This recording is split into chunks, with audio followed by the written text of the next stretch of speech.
아니라 새벽도 그렇고 주일도 말씀을 이렇게 쭉 살펴보고 있습니다. 강해라고 불려지는데요. 일단 강해는 장점이 있습니다. 그것은 말씀을 토막내서 살펴보는 게 아니라 말씀을 연결해서 살펴봄으로 이 말씀이 어떠한 말씀과 연결되어 있는지를 확인할 수 있는 거예요. 그러니까 마치 우리가 한 통의 편지를 쓰는데 이 편지를 난 여기가 마음에 들어 라고 해서 내 마음에 드는 그 중간 부분만 딱 떼어서 읽는다고 한번 생각해 보세요. 오해에 살 가능성이 많겠죠. 내용이 한 가지만 있는 게 아니라 여러 가지 정황들이 있다면 내가 이 부분만 좋아, 나는 끝이 좋아, 그래서 끝에만 딱 읽는다면 이 편지 전체가 말하고자 하는 이 편지가 주는 의미를 제대로 이해하기는 어렵겠죠. 마찬가지로 성경을 이렇게 어느 한 부분만 이렇게 토막내서 하는 것도 다 하나님 말씀입니다만 그렇게 하는 것보다는 연결시켜서 보는 것이 훨씬 더 많은 성경을 이해하거나 성경을 알아가는 데 도움이 됩니다. 우선 우리가 지금 몇 번에 걸쳐서 하나님의 거룩함을 상징하는 언약궤 또는 법궤를 그냥 광야에 세워두는 게 아니라 이동을 해야 됩니다. 이동식인 거예요. 그러니까 건물을 짓는 게 아니라 이동식인 거죠. 텐트를 세우고 기둥을 박고 하는 이동식이 되다 보니까 하나님이 수시로 구름을 띄워서 이동을 하게 되면 서둘러서 각자 맡은 것대로, 각자 맡은 분량대로 덮개를 씌워서 가져가거나 또는 성막을 제거하거나 분해하거나 하는 일들을 일사불란하게 처리해야 돼요. 그리고 이제 각자 행렬에 맞게끔, 그래서 지파별로 나누어져 있고 그 지파 중간중간에 성물이 이렇게 중간에 배치되어 있었죠. 이것을 지금 몇 번에 걸쳐서 지금 함께 나누었습니다. 중요하기 때문이에요. 그런데 이 중요한 언약궤가 다시 세워지고 다시 세팅이 되고 이걸 다시 분해해서 또 이동을 하고, 이 과정을 각각 그 레위 지파들을 또 세분화시켜서 레위 지파들이 이것을 어떻게 가져갈 것이며 그들에게 맡긴 직무가 무엇이며를 쭉 설명했단 말입니다. 당연히 중요하고 가장 거룩함의 상징인 하나님의 임재와 관련된 성물이거든요. 그런데 그 내용이 4장에서 딱 끝나자마자 5장의 시작이 뭐냐면 거룩함과 정반대가 되는 거예요. 부정함이라고 말할 수 있죠. 그 부정함의 대표가 되는 나병이라든지 유출병이라든지 이런 질병, 부정한 자들, 그들을 지금 설명하고 있다는 거예요. 의도가 있지 않을까요? 가장 거룩한 성물 또는 하나님의 임재를 상징하는, 그래서 심지어는 내가 맡은 임무가 아닌 다른 것들을 건드리면 죽는다 그랬어요. 심지어 우리가 잘 아는 나답과 아비후도 죽었단 말입니다. 아론의 아들들인데 죽었어요. 그만큼 성물을 옮길 때면 늘 레위진들은 긴장을 해야 돼요. 이스라엘 백성들은 그냥 따라 행진하면 돼요. 걸어가는 거니까 행진하면 되는데 레위인들은 그냥 쉽게 그냥 이삿짐 싸듯이 툭툭툭 해가지고 짊어지고 또 가서 풀어놓고, 그게 아니었단 말입니다. 자칫하면 하나님의 거룩함을 훼손하는 것으로 인해서 죽을 수도 있는 거예요. 목숨을 걸어야 되는 거예요. 그러니까 한 번 거는 게 아니라 수시로 일주일에 2번, 또 일주일에 3번, 4번 이 성막에 옮길 때마다 목숨을 걸어야 되는 일이에요.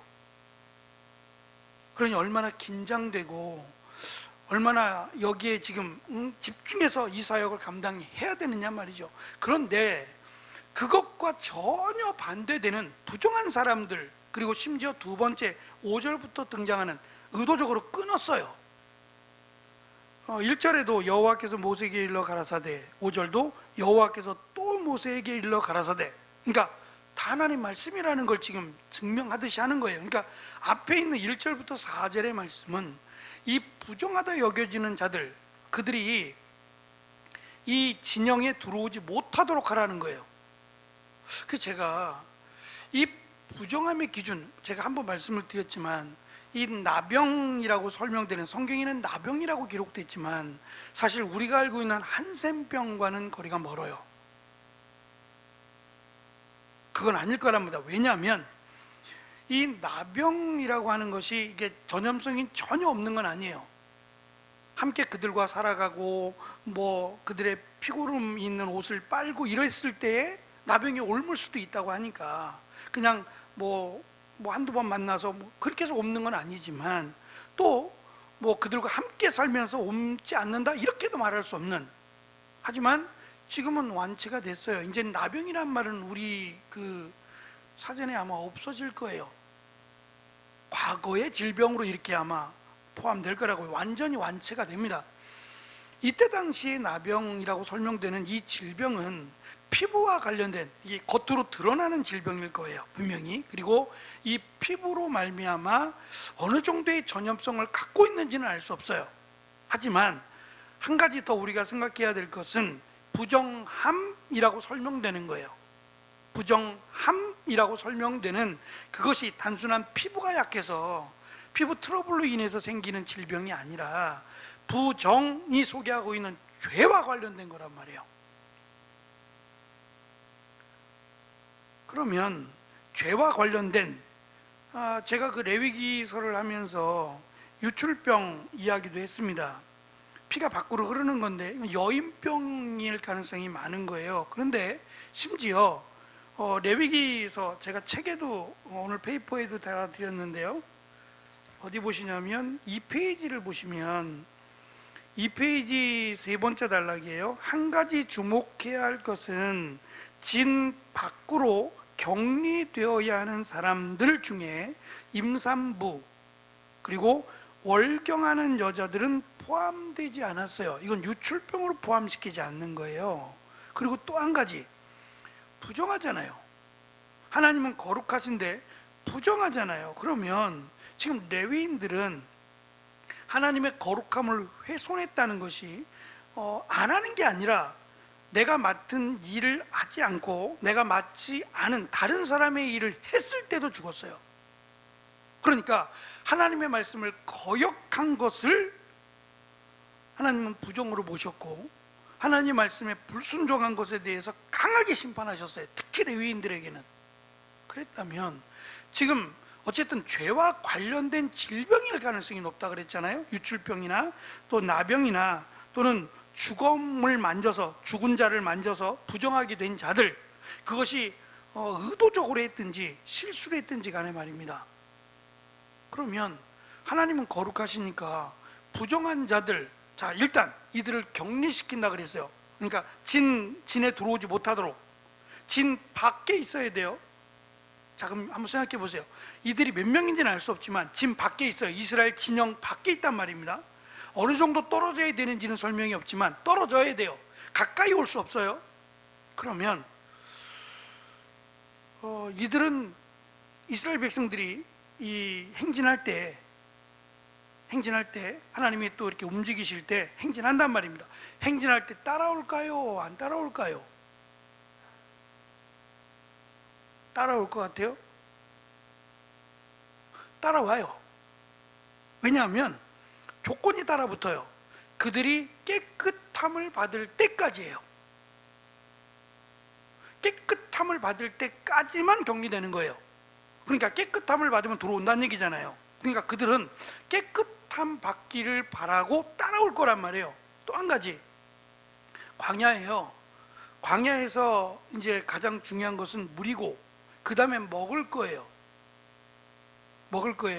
그러면 만나와 메추라기가 내릴 때에 이스라엘 백성들의 진영이잖아요. 구름기둥과 불기둥이라는 것은 이스라엘 백성들의 진영을 둘러싼 그 어떠한 형태를 설명하는 거거든요. 그러면 이스라엘 백성들의 진영에만 지금 뭐 쓸데없이 버릴 이유는 없잖아요. 이스라엘 백성들의 진영에만 이 만나와 메추라기가 내렸을까요? 아니면 이 떨어져서, 부정하다 해서 떨어져서 따라가는 이들에게도 만나와 메추라기가 내렸을까요?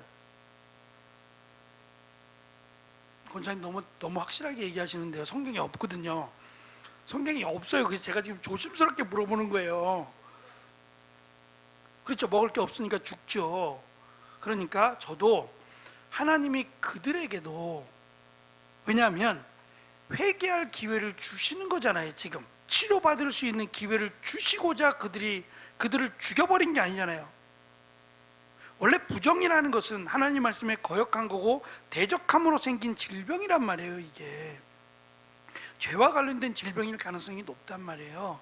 그러면 죽여도 아무 말 못하는 거예요.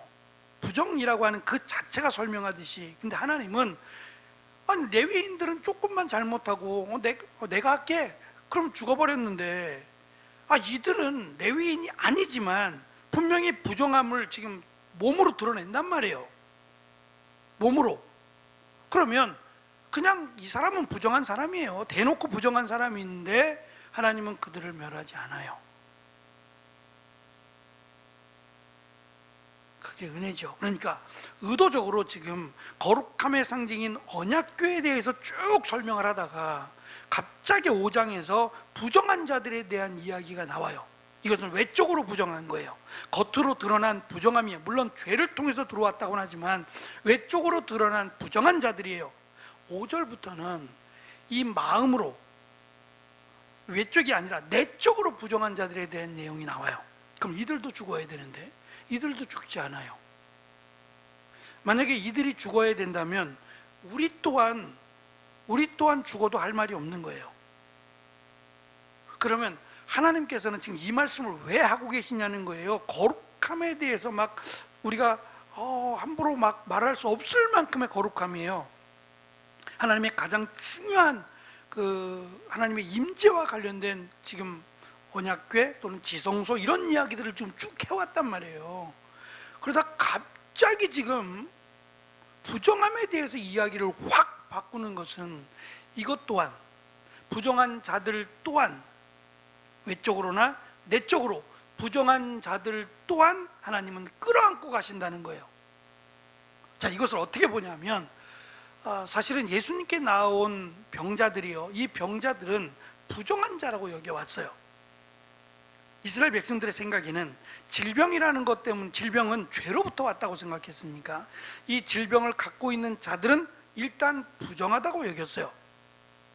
그래서 심지어는 유명한 랍비들이요, 왜 유명해졌는지 모르겠어요. 잘 가르쳐서 그런 건지 뭐 어떠한 능력이 있어서 그런 건지는 알 수 없지만 나름 유명하다라고 하는 랍비들은요 기도해 줬어요. 그게 이제 하나님이 그들에게 주신, 그러니까 말씀을 깨닫고 깨달은 말씀을 전하는 사명을 받은 이 가르치는 랍비들이 요청에 따라서 이 기도를 해주게 되는데, 그냥 기도해 줄까요? 좀 돈을 받고 기도해 줄까요?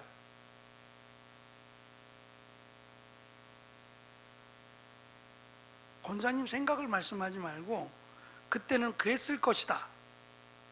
원래는 받지 않고 해야죠, 당연히. 그런데 예수님 당시에는 타락의 도를 넘어섰어요. 이미 성전이 기도의 기능을 잃어버렸다 그랬어요. 기도하는 곳이 아니라 강도의 굴혈이 될 정도로 타락했어요.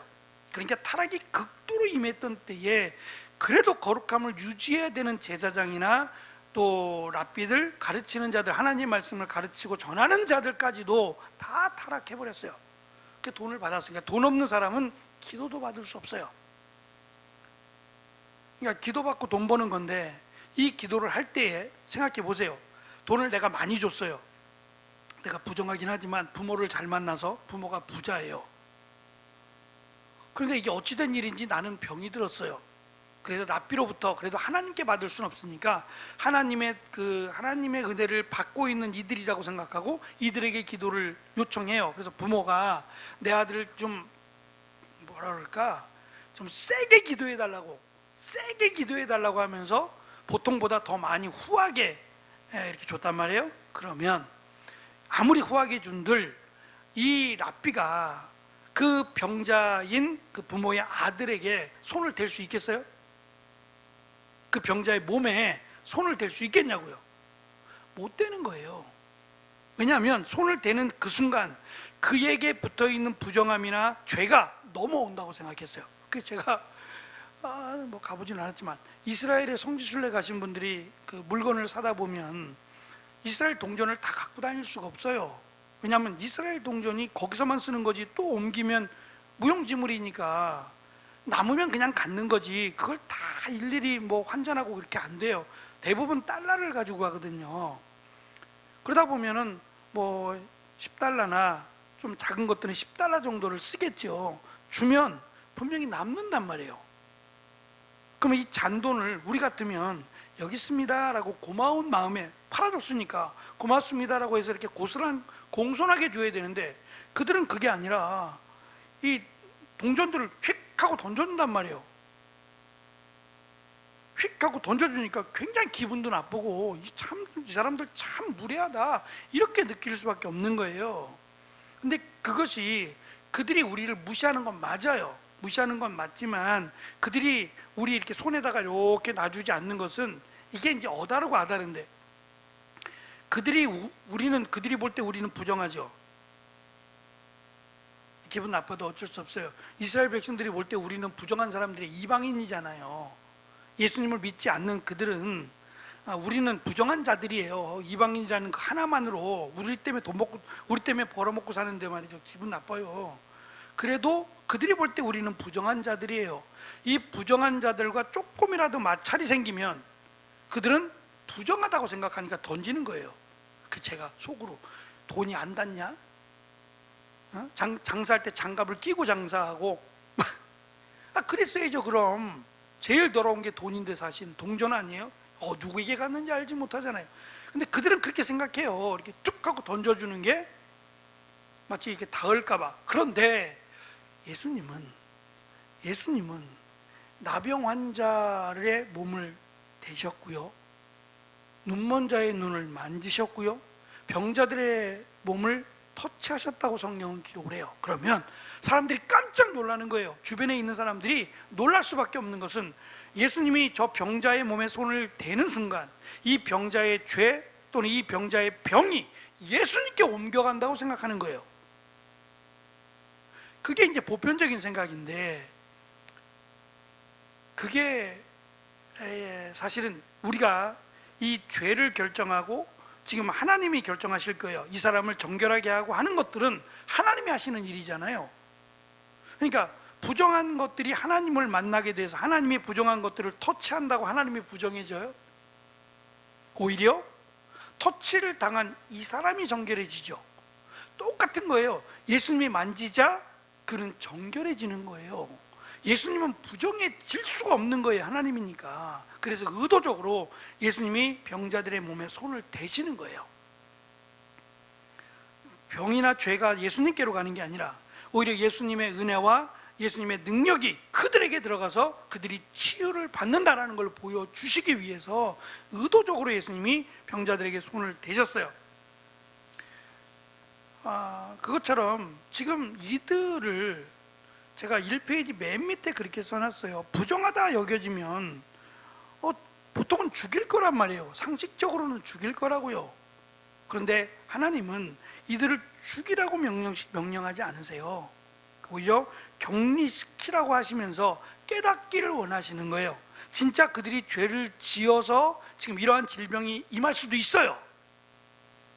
그 정도는 우리가 알지 못해요. 어느 정도인지는 우리가 무엇라고 딱히 설명할 수는 없어요. 하지만 분명한 것은 이들이 치료되는 것은 하나님이 하시는 건 분명해요. 약이 있는 것도 아니고 이들이 어떻게 치료를 받겠어요? 자연 치료가 돼요? 그러니까 우리가 이런 부분에 대해서는 정확하게 알지 못해요. 그러나 한 가지, 하나님이 이들을 치료하신다는 건 분명히 맞아요. 그러면 이들이 치료가 되면 제사장들에 가서 제사장들이 확인하겠죠. 며칠을 격리해서 살펴볼 거예요. 보통은 8일인데 8일 동안 살펴볼 거예요. 또 다시 이렇게 지금 나아져가는 부분 말고 또 다른 부분에 번짐이나 이런 것들이 있는지 계속해서 확인해 보고, 그래도 이상이 없다라고 여겨지면 그때 이제 속건제 제물을 드리고 그는 돌아올 거란 말이에요. 합류하게 될 거예요. 그러니까 이러한 과정들을 통해서 하나님이 가르쳐 주시는 것은 마치 이스라엘 백성들에게 이 가나안 땅의 주변 국가들을 하나님이 다 없애지 않고 싹 정리해서 아무도 없는, 적들이 아무도 없는 곳에 이스라엘 백성들이 입성하는 게 아니라 그대로 적들이 우글거리는 곳에 이스라엘 백성들이 들어가게 되는 것처럼, 그래서 이스라엘 백성들의 채찍 막대기로 쓰신다 그랬죠. 이스라엘 백성들이 죄를 짓고 하나님을 버리면 적들이 와서 막 쑤셔대잖아요. 그러면 또 하나님 잘못했습니다 그러고, 사사기가 그거 아니에요. 하나님 잘못했어요 그러고 용서를 빌면 또 하나님이 그들을 쭉 정리해 주시고, 좀 괜찮다 싶으면 또 죄를 짓고 우상을 섬기고, 이래서 또 적들을 통해서 또 이게 지금 반복되는 게 사사기잖아요. 그러니까 하나님은 이들을 지금 이 격리된 자들 또는 부정하다 여겨지는 자들을 통해서 누구도 부정하지 않게 된다는 보장을 못해요. 그럴 것 같아요. 왜냐하면 광야라고 하는 특성이, 우리 여기 안에는 코로나에 걸리셨던 분도 있고 한 번도 안 걸리셨던 분도 있죠. 그렇죠? 근데 요번에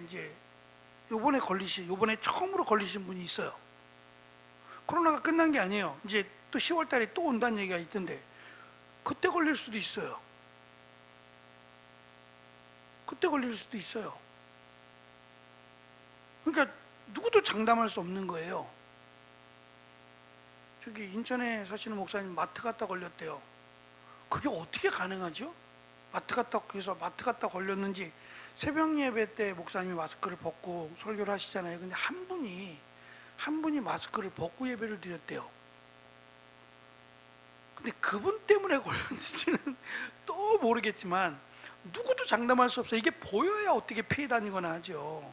그것처럼 이스라엘 백성들의 진영에서 이러한 이 죄로 인한 부정함들이, 유출병이라든지 이 나병이라고 하는 것들이 얼마든지 생길 가능성을 지금 얘기하시는 거예요. 이들만 없애버리면 끝난다라고 하면 이들을 격리시켜서 따라오지 못하게 해버리면 돼요. 근데 그게 아니라 이들이 치료가 된다는 전제가 있고, 또 다른 사람도 걸린다라고 하는 게 있어요. 그러니까 이스라엘이 행진하는 게 그냥 끝나는 게 아니잖아요. 바로 끝나는 게 아니라 꽤 오랜 시간 동안을 행진하고 하나님이 그들을 훈련시키실 텐데, 그 훈련되는 과정 가운데 또 다른 누구도 지금 격리되어야 될 경우들이 있을 거란 말이죠. 그러면 이 격리된 것과 지금 5절부터 주어지는 말씀을 이제 보세요. 이거는 우리의 몸에 드러나는 게 아니라 내적으로 일어나는 일들이에요. 3페이지를 보시면 2페이지 밑부터 이스라엘 진에서 신체적으로 부정한 사람들을 격리시키라는 말씀이 있은 후, 하나님은 영적인 부정에 대해서 언급하시면서 제일 먼저 위증했던, 거짓말했던 자들에 대한 그들이 잘못하고 회개하면 어떻게 해야 하는가에 대해서 말씀합니다. 앞에서는 외적으로 신체적으로 드러나는 죄였고, 지금은 내면적인 죄예요. 본문에서 예로 들고 있는 두 사람의 이야기예요. 두 가지의 죄입니다. 하나는 이웃에게 피해를 입힌 경우, 두 번째 하나님을 배신한, 하나님을 속인 거예요. 이걸 위증 또는 여호와를 배신했다라고 설명을 하고 있는데요, 거짓말한 거예요. 하나님을 속이려고 한 말이죠. 결국 이것을 지금 강조하는 이유는 이 외적으로 드러난 죄로 인한 유출병, 나병, 죽음을 건드려서 이런 것들도 있지만, 이것 못지않게 이웃에게 피해를 입힌 것, 훔쳤거나 이웃의 것을 죽였거나 하는 것들이요, 이웃에게 피해를 준 일이나 하나님을 속이려고 했던 일들 또한 부정하다는 거예요. 그러니까 같이 놓고 보는 거예요. 그러니까 이게 이쪽은 더 위증이 더 큰 죄고 이쪽은 좀 작은 죄고, 그렇지 않고 두 개 다 하나님의 용서를 받아야만 죽지 않는 그런 죄다라고 하는 것을 설명하면서 3페이지 밑으로 쭉 내려오시면, 잘못을 뉘우친 사람은 피해를 입힌 사람에게, 피해에게 보통은 갑절을 줘야 돼요. 레위기서 또 출애굽기에 보면은 보상의 제도가 갑절 이렇게 나오거든요. 근데 여기서는 20%만 더 주면 돼요. 훨씬 더 낮아졌어요. 20%만 주면 되고, 짐승을 훔쳤을 때에는 그보다 많은 보상을 해줘야 한다라는 규례가 있었는데, 20%만 더 준다라고 하는 이것은 그러니까 이런 일들이 좀 많아서 다른 사람의 것을 취하거나 가지려고 하는 일들이요, 이런 일들이 많았기 때문에 이런 일들을 좀 쉽게 회복시키고자 하나님께서 그렇게 하지 않았나라는 생각이 듭니다.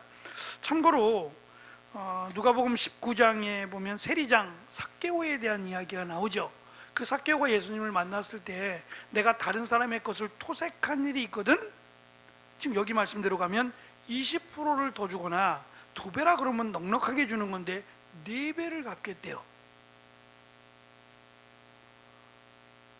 그러니까 이 다른 사람에게 피해를 입힌 것에 대해서 보통 세리들이 세금을 매기는 사람이니까 세금을 매겨서 다른 사람의 것을 취했단 말이에요. 그래서 매국노라고 하는 딱지가 붙어 다녔어요.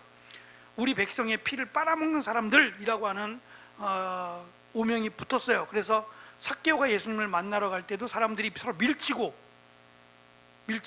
예수님께로 가까이 가지 못하도록 방해했던 것도 이들이 싫어서 그래요. 미워서, 매국노라고 하는 우리의 피를 빨아먹는 사람들이라고 하는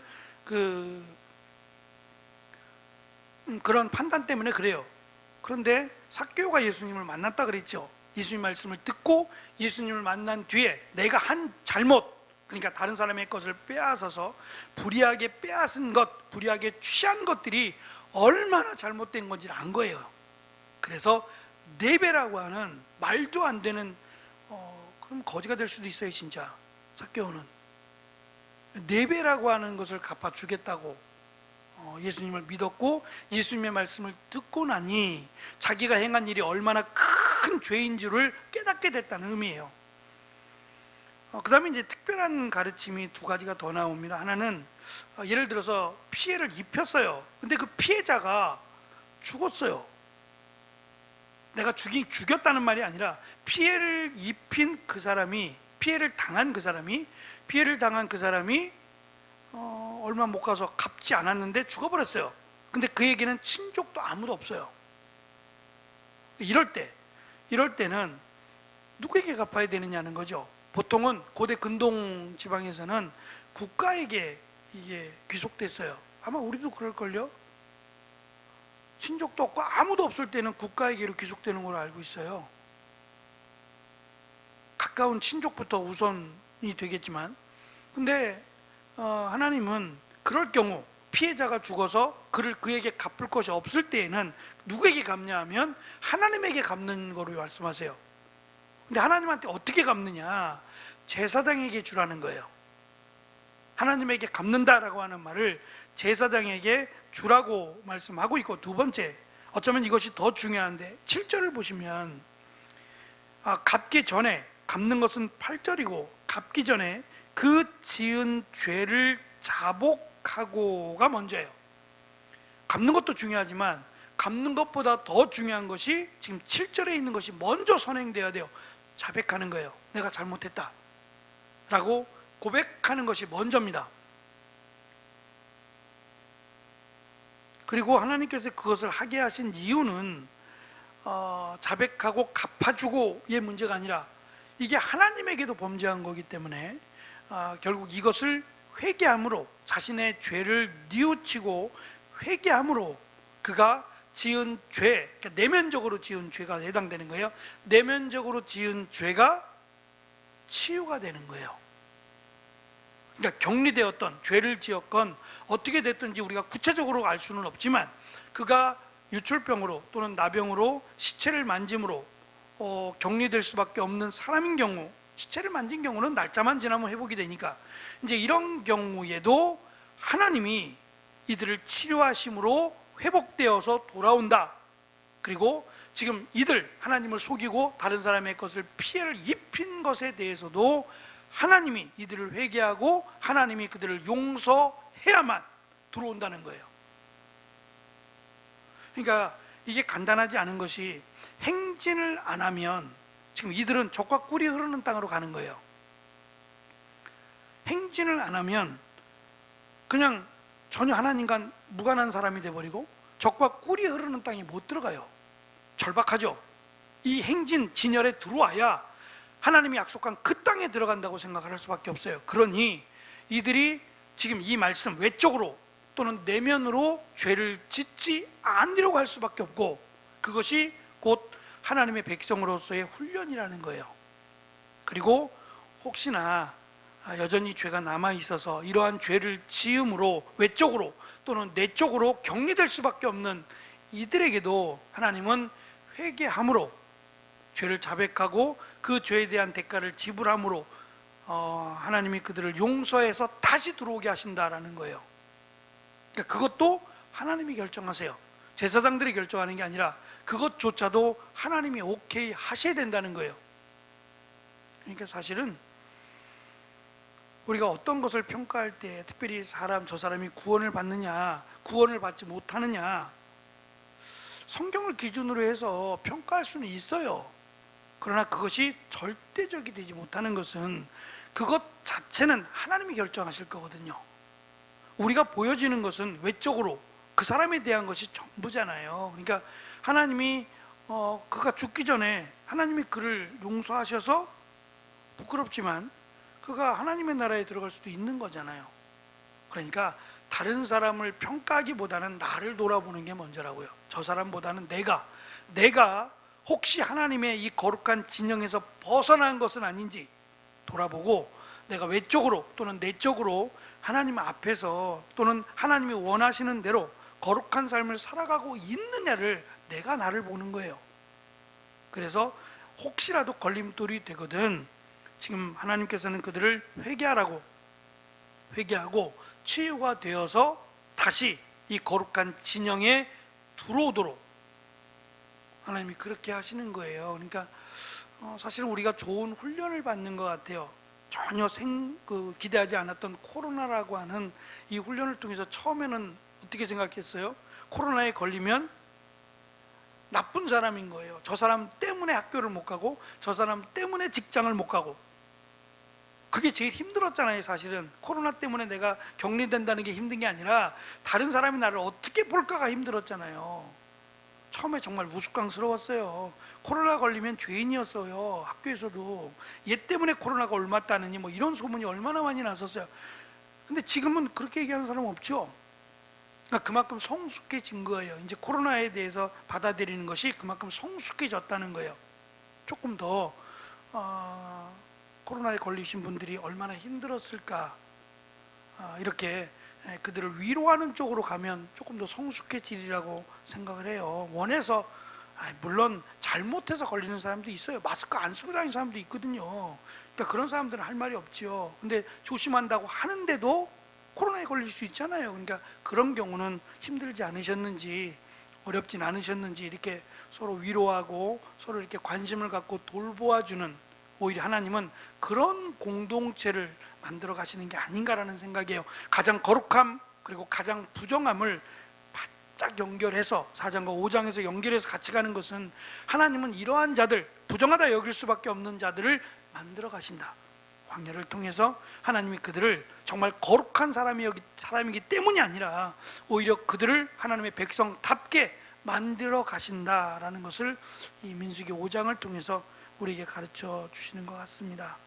이 말씀처럼 다른 사람이 아니라 내가 스스로를 돌아보고 내가 하나님 앞에서 어떻게 살아가고 있는가를 돌아본다면 하나님 보시기에 아름다운 삶을 살지 않을까? 저는 그렇게 생각해 봅니다. 우리 모두 하나님을 바라보면서 하나님의 은혜를 생각하면서 나아가는 우리가 되기를 간절히 축원합니다. 기도하겠습니다.